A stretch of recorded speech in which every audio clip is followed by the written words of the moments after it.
Hi hello ನಮಸ್ಕಾರ, welcome to my YouTube channel. ಯಾರೆಲ್ಲ ಹೊಸದಾಗಿ ನೋಡ್ತಾ ಇದ್ದೀರಾ ಬೇಗ ಬೇಗ ಹೋಗಿ ಸಬ್ಸ್ಕ್ರೈಬ್ ಮಾಡ್ಕೊಳ್ಳಿ. ಹಾಗೆ ಬೆಲ್ ಐಕನನ್ನು ಕ್ಲಿಕ್ ಮಾಡೋದು ಮಾತ್ರ ಮರಿಬೇಡಿ. ಇದು ನ್ಯೂ ಇಯರ್ ದಿನದ ವ್ಲಾಗ್ ಆಗಿರುತ್ತೆ.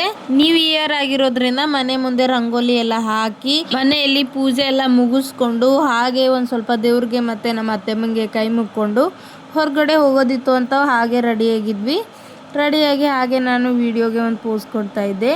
ನಮ್ಮ ಯಜಮಾನ್ರು ಗಾಡಿ ತೊಗೊಂಡು ರೆಡಿಯಾಗಿದ್ರು ಹೊರಗಡೆ ಹೋಗೋದಿತ್ತು ಅಂತ.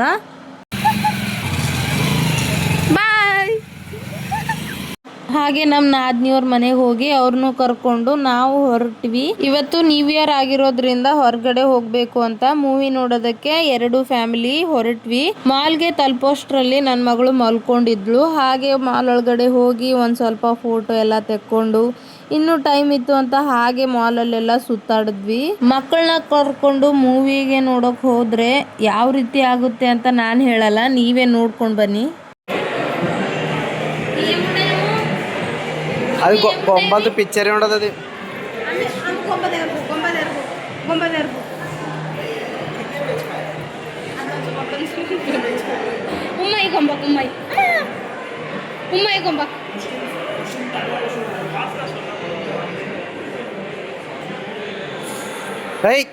ಮೂವಿ ಸ್ಟಾರ್ಟ್ ಆಗೋದಕ್ಕೆ ಇನ್ನೊಂದು 5 ನಿಮಿಷ ಇದೆ ಅನ್ನೋಷ್ಟರಲ್ಲಿ ನಾವು ಬಂದು ನಮ್ಮ ಸೀಟ್ ಎಲ್ಲಿದೆ ಅದು ನೋಡಿಕೊಂಡು ಹೋಗಿ ಕೂತ್ಕೊಂಡ್ವಿ.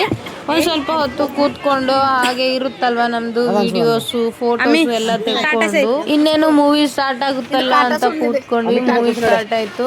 ಚೆನ್ನಾಗಿತ್ತು ಮೂವಿ. ಎಕ್ಕೀಸ್ ಅಂತ ಹಿಂದಿ ಮೂವಿ. ಹೌಸ್ಫುಲ್ ಆಗಿತ್ತು ಥಿಯೇಟ್ರಲ್ಲಿ. ಎಲ್ಲರೂ ಹಿಂದಿಯವರೇ ಇದ್ದರು. ನಾವು ಹಿಂದಿನ ನೋಡೋಕೆ ಹೋಗಿದ್ವಿ. ಚೆನ್ನೈಯಲ್ಲಿರೋದ್ರಿಂದ ಕನ್ನಡ ಮೂವಿ ನೋಡೋದಕ್ಕೆ ಅಷ್ಟು ಸಿಗಲ್ಲ ನಮಗೆ. ಅದಕ್ಕಾಗಿ ಆ ಹಿಂದಿ ಮೂವಿ ನೋಡೋಕೆ ಹೋಗಿದ್ವಿ.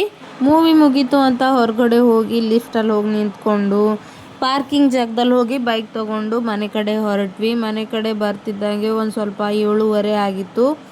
ಲೇಟ್ ಆಗಿತ್ತು ಅಂತ ಹಾಗೆ ಬಂದು ಒಂದು ಸ್ವಲ್ಪ ಫ್ರೆಶ್ ಅಪ್ ಆಗಿ ಹಾಗೆ ನಮ್ಮ ಯಜಮಾನ್ರು ಚಿಕನ್ ತೊಗೊಂಡು ಬಂದಿದ್ರು. ನಾನೇ ಮಾಡ್ತೀನಿ ಅಂತ ಅವರೇ ಮಾಡೋದಕ್ಕೆ ಮಾಡಿಕೊಂಡು ಊಟ ಎಲ್ಲ ಮುಗಿಸ್ಕೊಂಡು ಒಂದು ಸ್ವಲ್ಪ ಹೊತ್ತು ನನ್ನ ಮಗಳ ಜೊತೆ ಆಟ ಆಡಿಕೊಂಡು ಕೂತಿದ್ವಿ. ಇವತ್ತಿಗೆ ಈ ವ್ಲಾಗ್ ಇಲ್ಲೇ ಮುಗಿಸ್ತೀನಿ. ಬಾಯ್ ಬಾಯ್.